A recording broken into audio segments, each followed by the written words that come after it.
Hey everyone, welcome back to the Banana Thumbnail Podcast, where we bring thumbnails to life to crush the competition. Today, we're diving into a topic that's been causing a lot of headaches for AI artists everywhere. Absolutely. We're talking about this 7 prompt engineering mistakes that could be killing your AI art. I mean, this is such a hot topic right now, and I can't wait to get into it. Right? So here's the thing. Did you know that a big chunk of images generated by AI are basically doomed before you even hit enter?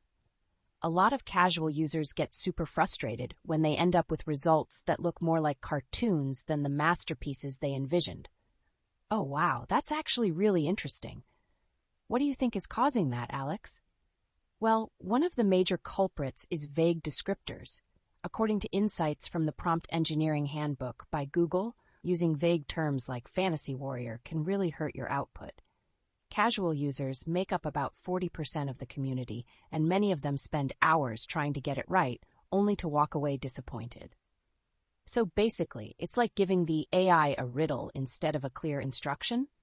Exactly. Generative. AI tools need specifics. If you give it vague directions, it's just going to guess. And guess what? Most of the time, it guesses wrong. About 41% of new users actually quit using these tools because of these types of errors. Wow, that's a huge number. So what's the secret sauce to making better prompts then? One big change is using specific details. For example, instead of saying good lighting, try golden hour backlighting. This kind of specificity can dramatically improve your results. That makes total sense. It's like when you're taking a photo, you want to set everything up just right to get that perfect shot. Exactly.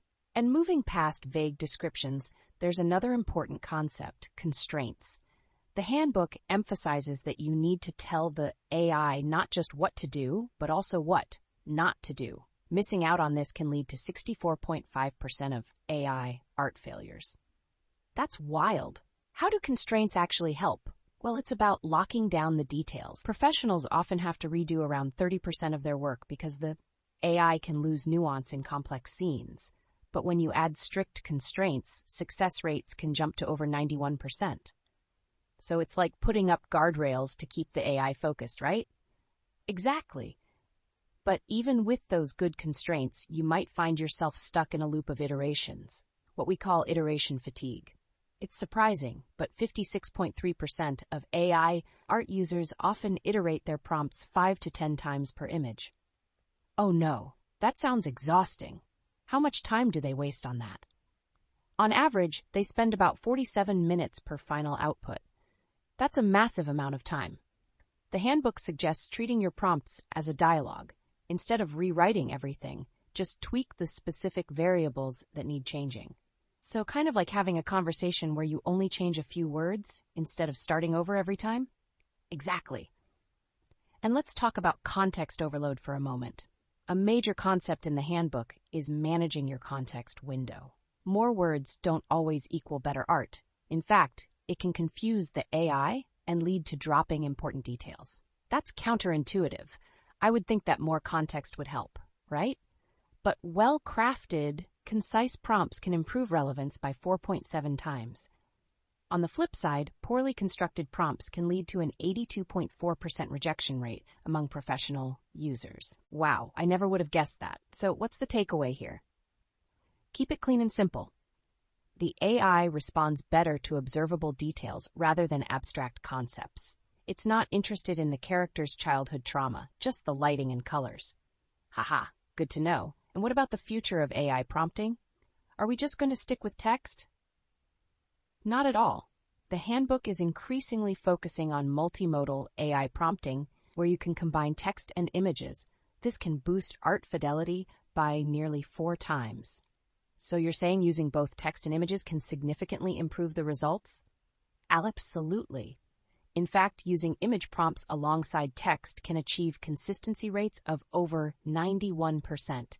It's a game changer, especially for video generation, where visual references are critical. That's fascinating.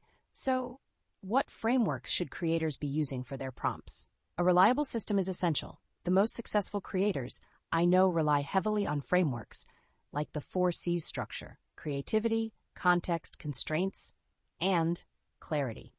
I love that. Can you give an example? Sure. An Etsy seller named Sarah Klein increased her sales significantly by adopting the 4Cs structure. By being specific about her product details and locking down constraints, she boosted her engagement fourfold by turning her sales from $11,300 to $47,200 in just 3 months. That's incredible. What about the legal side of things? Great question.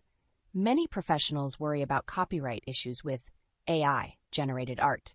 Interestingly, only 14.2% of pure AI-generated art qualifies for copyright protection. However, if you heavily modify it, that eligibility jumps to 92.1%.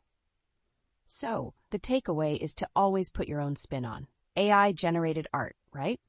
Exactly. The U.S. Copyright Office guidelines emphasize that human modification is what makes it yours. This has been super informative, Alex. So, if I'm understanding correctly, the biggest mistakes in prompt engineering are using vague descriptors, failing to set boundaries, and overloading the AI with irrelevant context. Spot on. Fixing these basic errors can dramatically reduce your failure rate. Thanks for breaking that down. Of course. That's a wrap for this episode of the Banana Thumbnail Podcast. Thanks for listening, and we'll catch you in the next one.